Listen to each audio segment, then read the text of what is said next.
우리가 그렇게 자녀들을 사랑하고 아끼고 그들의 미래를 위해서 여러분들이 기도를 하고 있습니다.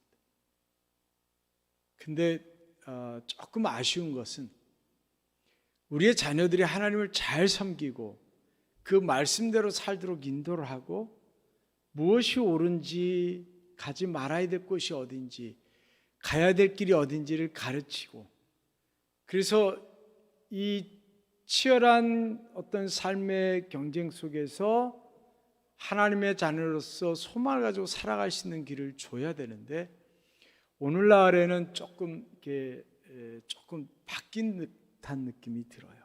그래서 자녀들에게 메인 삶을 살지 않나 하는 생각을 할 때, 그 자녀들에게 메인 사람이 나중에 자녀들을 위해서 무엇을 할 수 있을까? 내가 매어서 끌려가는 자녀에게 내가 그들의 앞길을 인도할 수 있고 그들을 지켜줄 수 있을까? 그냥 평생을 끌려가는 겁니다.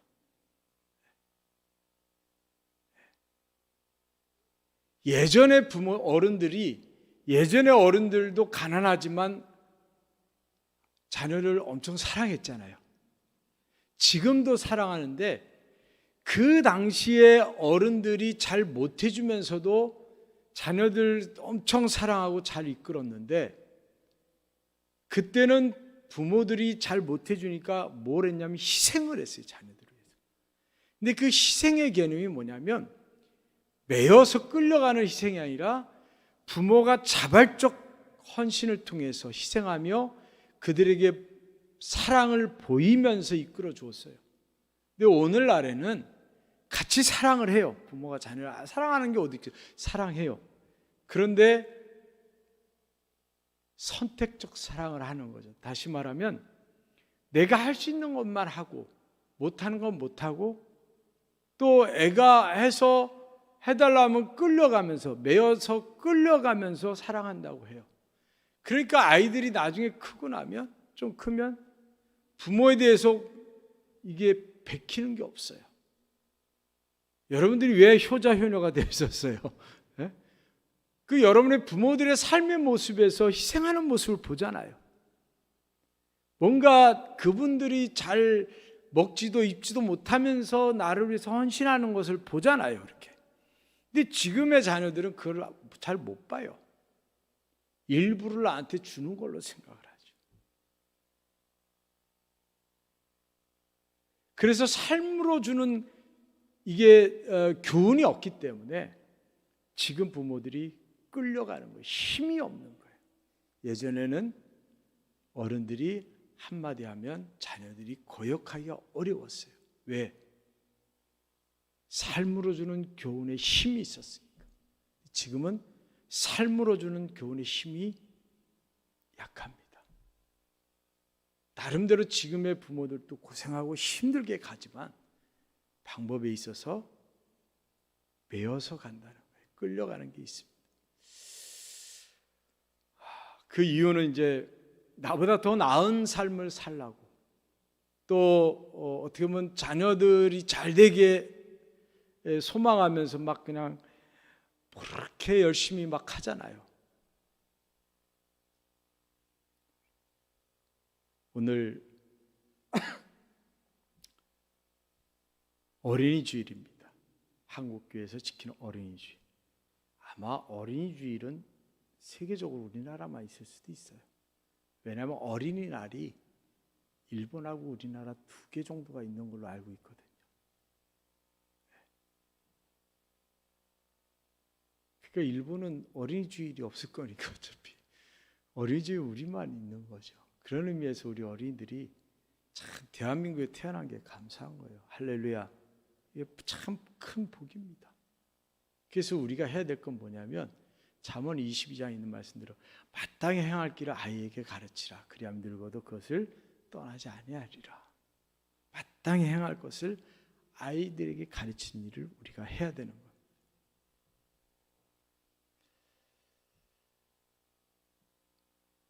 오늘날 자녀들을 너무 우상화하진 않는지를 돌아볼 수 있기를 바랍니다. 아니면 하나님과 무관한 그런 자녀로 키우고 있는지, 그래서 주일날 자녀들을 데리고 교회로 오시는 분들은 그래도 참 많이 애쓰시는 거예요. 그게 아무것도 아닌 것 같지만 삶에서 그래도 그 아이들의 자녀들에게 엄마 아빠를 인정할 수 있는 부분이 있으니까 따라오는 거예요. 삶으로 교훈이 조금이라도 영향을 끼치기 때문에 따라오는 겁니다. 근데 오늘날 부모들이 그렇게 하질 않았습니다.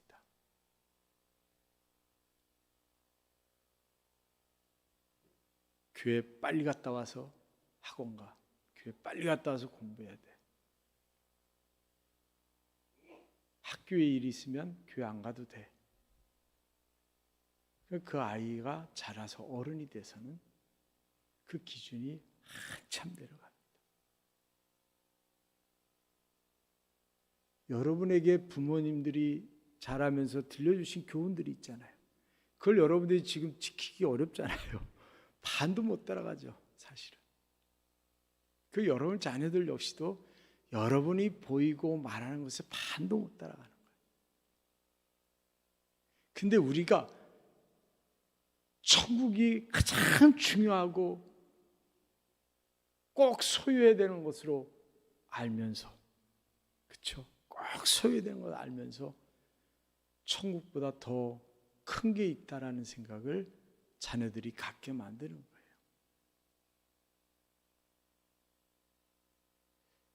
우리나라 계 중에서 진돗개가 있습니다. 지금은 이제 세계적으로도 상당히 평가를 높게 받고 있어요. 진돗개가 참 대단한 개잖아요. 근데 세계적으로는 경비를 한다든지 수색을 한다든지 이런 거 할 때 세파트를 썼어요. 독일산 세파트를. 그게 충견이라 그랬고 그걸로 썼어요. 진돗개는 못했어요. 진돗개를 세파트보다 더 머리도 영리하고 더 주인을 잘 따르고 아주 그 사냥의 본능도 있고 공격성도 있고 등치는 작아도 아주 날렵하고 능력이 있는데 왜 그걸 못했냐? 진돗개는요 한 주인만 섬겨요. 한 주인만. 그래서 어느 때인가 자기 눈에 보인 주인은 평생 가는 거예요. 그 다른 주인에게 이게 복종을 안 한다는 거예요. 그래서 그런 그 군견이나 수색견을 쓸 수가 없는 거죠. 근데 세파트는 4, 5개월만 지나면 새 얼굴에게 주인으로 복종하고 적응을 한다는 거예요. 그래서 진돗개는 어렸을 때 데려와서 키워야 주인을 잘 따르게 되고 아니면 나중에 커서 데려와도 뭔가 상처가 있거나 주인을 인식할 수 없는 그런 환경에 있는 그런 진돗개가 되는 거지 한 주인을 섬기던 개를 데려다 키우기는 어렵답니다.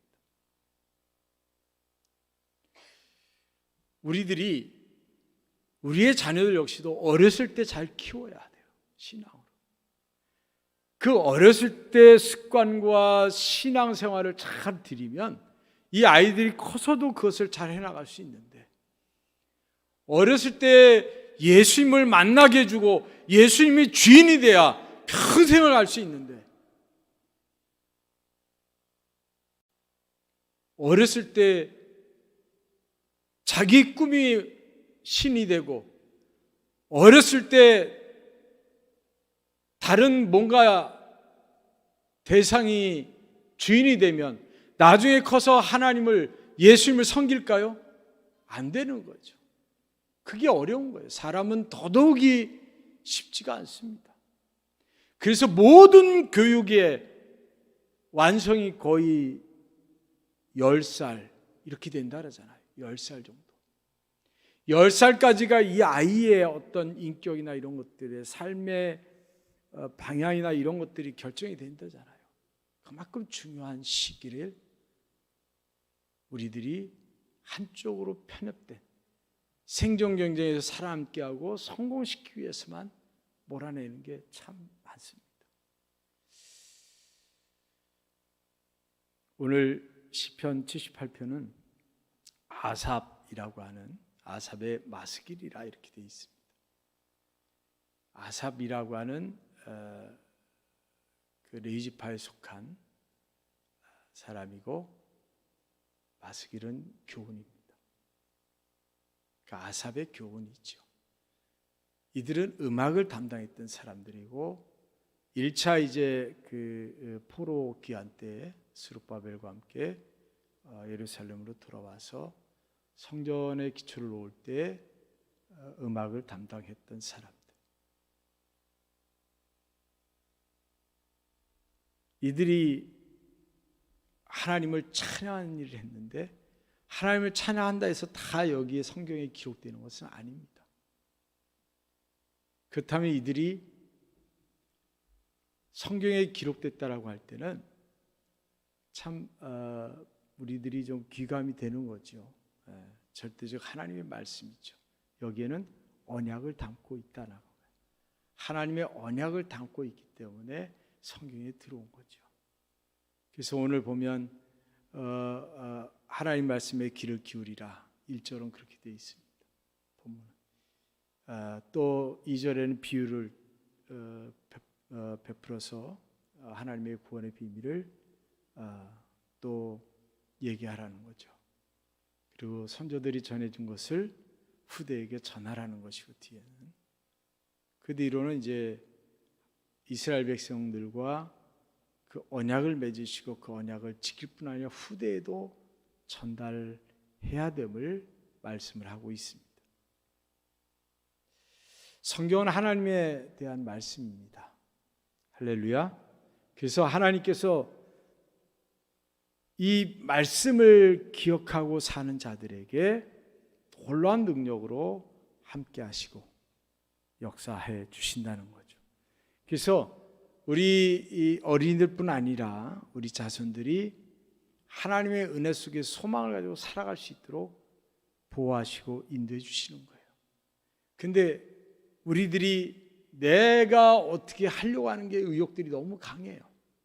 지금도 내가 어떻게 하고 내가 어떻게 해서 내 자녀들을 이렇게 하면 되겠다라고 하는 거죠. 그래서 한참 전에 나왔던 농담이 있습니다. 자식을 진짜 잘 키우면 남의 자식 만든다고 그랬어요. 네.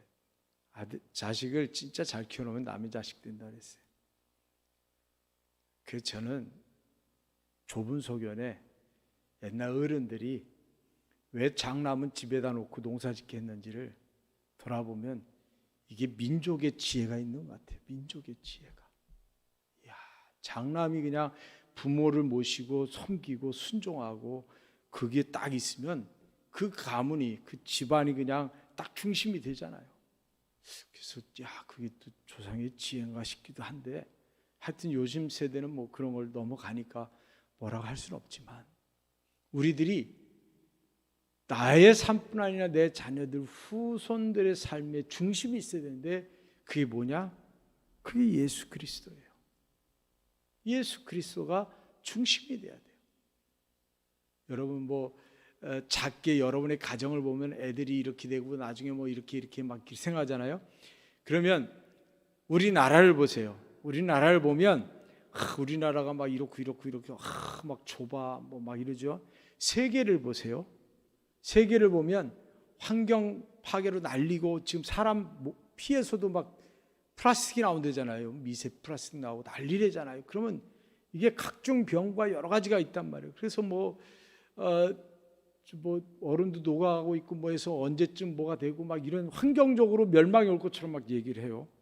그런 거 생각해 보면 무슨 소망이 있겠어요. 그런데 제가 우주를 갔다 온 우주인들의 그 다녀와서 쓴 그 고백들을 보면 우주가 달에 가잖아요. 달에 가서 지구를 보면 푸른색으로 보인대. 이렇게 푸른색으로 지구가. 근데요, 달에 가서 지구를 보면요, 스스로 신을 인정할 수밖에 없대네. 이게 아주 겸손해진대요. 겸손해진다는 거야. 한번 느껴보고 싶어요. 그럴 것 같긴 해요. 그러면서 그 우주 속에서, 그 깜깜한 우주 속에서 푸른 빛의 지구를 보면서 저기 살면서 왜 전쟁도 하고 왜 싸워? 그냥 요만하잖아요. 지구가 우주에서 보면 우리가 달을 보듯이. 그러니까 그냥 그 막막함 속에서 신의 은총으로 살아왔음을 깨닫는데, 그래갖고 완전히 바뀐 사람들이 있더라고요. 또 뭐 그 중에는 옛날처럼 사는 사람도 있지만 바뀐 사람들이 있어요.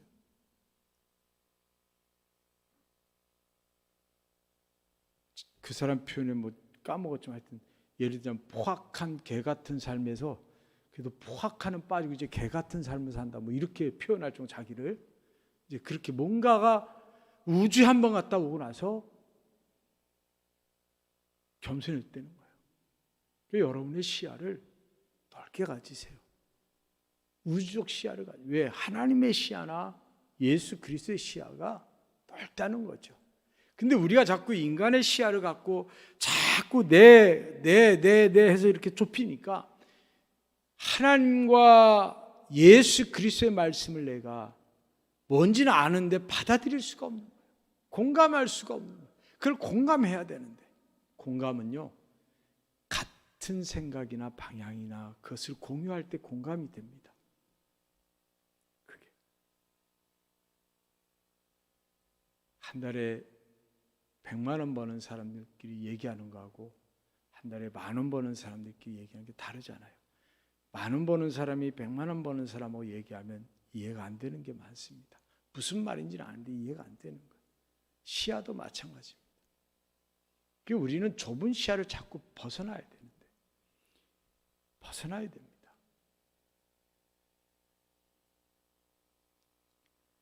회개는요, 회개는 내가 잘못한 것에 돌아서는 의미도 있고 돌아서 다시 간다는 의미도 있지만, 회개의 근원 속에는 뭐가 있냐면 새롭게 본다는 게 있습니다. 회개하면 새롭게 보는 거예요. 새롭게 본다는 거예요. 이 새롭게 본다는 게 뭐냐면 내가 죄인이고 내가 진짜 아무것도 아니고 하나님의 은혜가 커 보이고 하나님 어떤 그 시야를 내가 자꾸 갖게 된다는 거죠. 그래서 내 삶이 자연적으로 바뀌어간다는 거예요. 새로운 시야를 가지니까 자동적으로 바뀌어간다는 거죠. 그게 회개라는 거죠. 그러니까 우리들이 내가 시야가 바뀌고 내가 예수 그리스도로 소망을 갖고 이 땅을 믿음으로 살지 않으면 자녀들에게 줄 게 없어요. 말로는 줄 수 있는데 그 말이 삶으로 이어지지 않으면 힘이 없어요. 파워가. 자녀들이 그것을 따라가지 않습니다. 우리의 사명이 자녀들에게, 또 자녀의 자녀들에게, 후손들에게 하나님의 말씀을 전해줘야 되는 거예요. 다시 말하면 구원의 길을 안내하고 구원의 길을 알려줘야 된다는 거예요. 근데 나는 그냥 내가 지금 갖고 있는 게 전부인 것처럼 살아요. 돈이 전부고 뭐 이게 내가 지금 하는 일이 전부고 이게 다 전부처럼 살면서 믿으라 그러면 애들이 뭘 믿겠어요? 왜 하나님께서 말씀을 자녀들에게 알게 하라고 했을까? 5절 보면 여호와께서 증거를 야곱에게 세우시며 법들을 이스라엘에게 정하시고 우리 조상들에게 명하사 그들의 자손에게 알리라 하셨는데, 6절 보면 이는 해서 나옵니다. 이는 첫째로 소망을 하나님께 두게 하라는 거예요. 소망을 두게 하라는 거예요. 여러분, 이 땅에 소망이 많으십니까? 이 땅에 소망이 많으십니까? 그 소망은 왔다 갔다 합니다. 다음 달 뭔가 일이 잘 될 것 같고, 다음 달 들어올 수입이 있고, 다음 달 뭐가 이렇게 있으면 막 소망이 있잖아요. 근데 그 다음 달이 없어 봐요. 확 내려가. 그럼 다시 소망은 사라지는 거예요. 이 땅의 것은 왔다 갔다 해요. 어떻게 보면 우리의 마음먹기 달랐어요. 이 땅의 소망은, 이 땅에서 갖는 소망은 마음에 달려 있어요. 근데 우리의 소망이 하나님께 있으면 그거는 우리가 하는 게 아니에요. 하나님이 하시는 거예요. 우리는 믿고 따라가만 가면 되는 겁니다. 할렐루야. 소망을 하나님께 갖고 살게 돼. 그래야 삶에서 어려움이 와도 힘든 것도 와도 이겨나갈 수 있어요. 아무것도 아까 찬양하잖아요. 두려워 말라. 주 너희 하나님이 지켜주신다는 거죠. 그 확실한 소망이 있으면 되는 거예요. 하나님이 나를 지켜주신다는 확실한 소망이 있으면 이 땅의 삶을 견딜 수 있고 이길 수가 있어요. 그런데 우리가 지금 자녀들을 가르칠 때 너 그렇게 해서 뭐 해서 먹고 살라고 그러냐, 너 그래서 어떻게 살라고 그러냐, 뭐 하려고 그러냐, 이렇게 자꾸 소망을 세상에 두게 만듭니다. 여러분, 하나님이 지켜주시고 보호해 주십니다. 할렐루야. 지켜주십니다.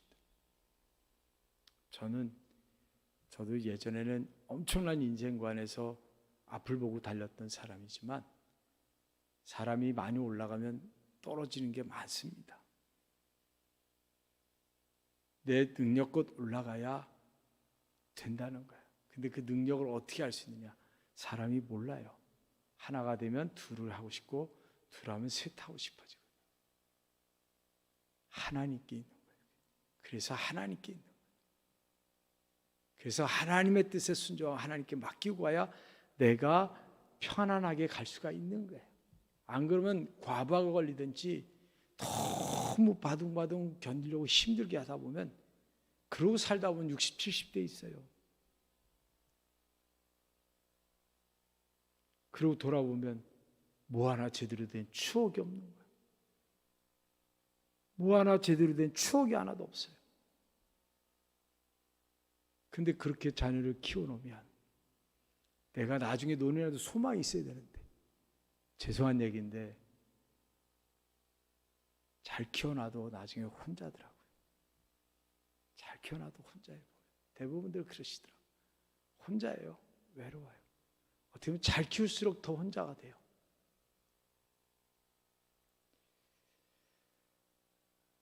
우리가 말씀을 가르쳐야 될 이유 중에 하나는 그 말씀을 통해서 자녀가 부모에게 행해야 될 일을 알게 하는 게 있습니다. 하나님 말씀에는 자녀의 책임이 있어요. 그래서 우리가 이 말씀을 잘 가르쳐서 자녀들로 하여금 부모에게 해야 될 일을 깨닫게 하는 게 참 중요합니다. 시편 39편 보면 주여 이제 내가 무엇을 바라리오 나의 소망은 주께 있나이다. 우리가 주님께 소망으로 살 수 있기를 바랍니다. 로마서 15장 13절에 보면 소망의 하나님이 모든 기쁨과 평강을 믿음 안에서 너희에게 충만하게 하사 성령의 능력으로 소망이 넘치게 하시기를 원하노라 그랬어요. 성령의 능력으로 소망이 넘치게 하시는데 소망의 하나님이 그렇게 하시기를 원한다는 거죠. 그 다음에 왜 하나님 말씀을 가르쳐야 되느냐?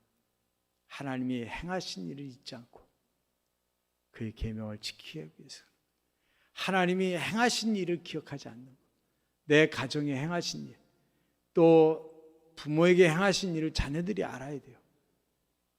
제가요, 저희 부모님이 유년 시절 이럴 때 어떻게 자랐는지 잘 몰랐어요.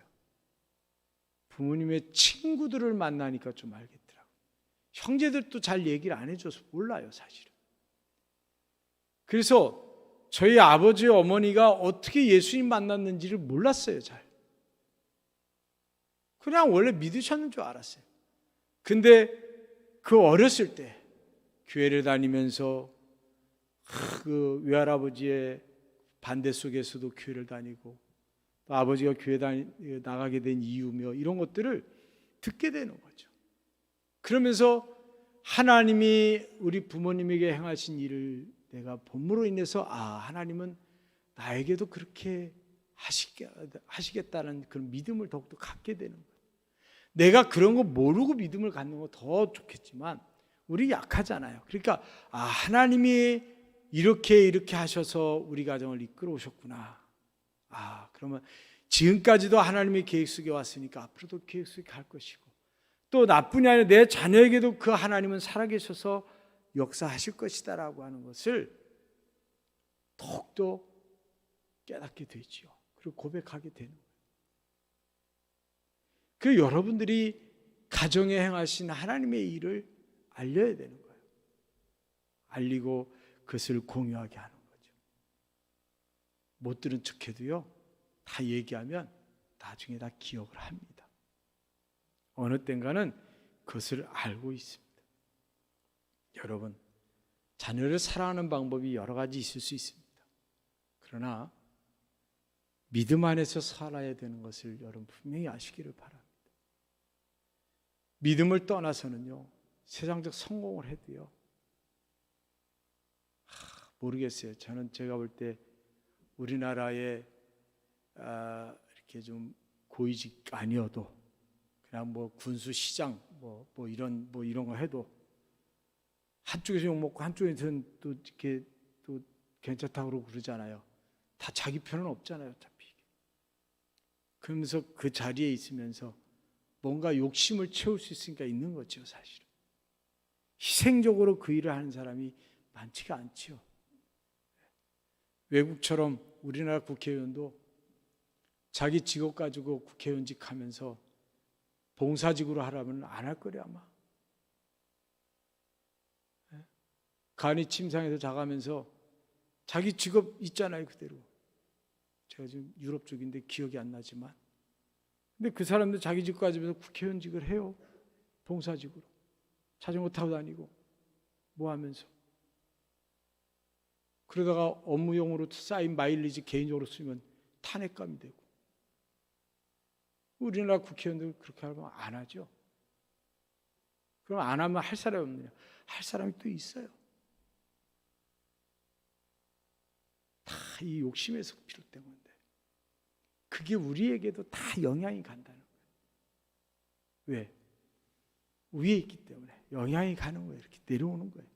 그럼 우리 부모들이 갖는 것의 영향을 자녀들이 다 받게 돼 있어요. 그래서 자녀들에게 여러분이 선한 영향, 이 선한 영향 중에서 좋은 게 뭐냐? 하나님께서 우리 가정에게, 또 아버지인 나에게, 어머니인 나에게 이렇게 행하셨음을 알려주는 것. 오늘 말씀 8절 보면 완고하고 패역한, 그 조상들을 완고하고 패역하다라고 표현을 씁니다. 그러면서 그렇게 되지 않게 하기 위해서, 하나님께 충성하지 아니한 세대와 같이 되지 않게 하기 위해서 하나님의 말씀을 자녀에게, 자녀의 자녀에게, 후손들에게 알리라고 말씀을 합니다. 아론이라고 하는 제사장이 있습니다.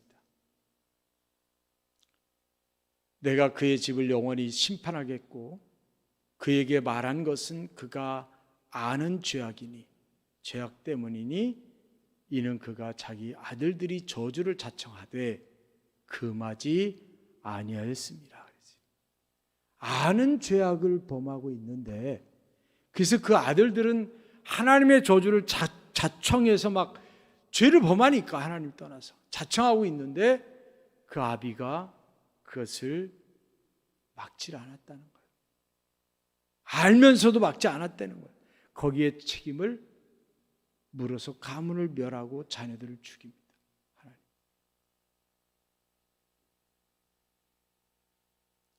하나님은 지금도 살아계신 하나님이에요. 할렐루야. 하나님을 여러분 막연하게 생각하지 마세요. 내 자식은 용서해 주겠지 이런 생각하지 마세요. 하나님 앞에 철저하세요. 여러분이 정말 구원이 있으면 믿는다면, 천국이 있으면 믿는다면, 하나님이 천지를 창조하시고 예수 그리스도가 내 죄를 위해 죽으셨고 다시 오신다라고 하는 믿음이 있으면 철저하게 하나님 중심으로 자녀를 양육하고 키워내야 됩니다. 그래서 그 자녀들이 하나님의 복속에 살아가도록, 하나님의 축복과 소망과 또 하나님의 상급을 쌓아가는 자녀가 되도록 이번에 어린이주일 맞아 근본적으로 내가 그 부분을 고민해 볼 필요가 있습니다. 매를 아끼는 자는 그의 자식을 미워함이라 자식을 사랑하는 자는 근실히 징계하느니라 그랬습니다. 여러분 이번 기회에 기도로 여러분의 자녀들을 응원하시고 또 하나님 말씀으로 여러분의 자녀들을 잘 교훈하시고 양육하시고 무엇보다 여러분의 삶을 통해서 그렇게 하시기를 주님의 이름으로 간절히 축원을 드립니다. 기도하겠습니다. 하나님 아버지,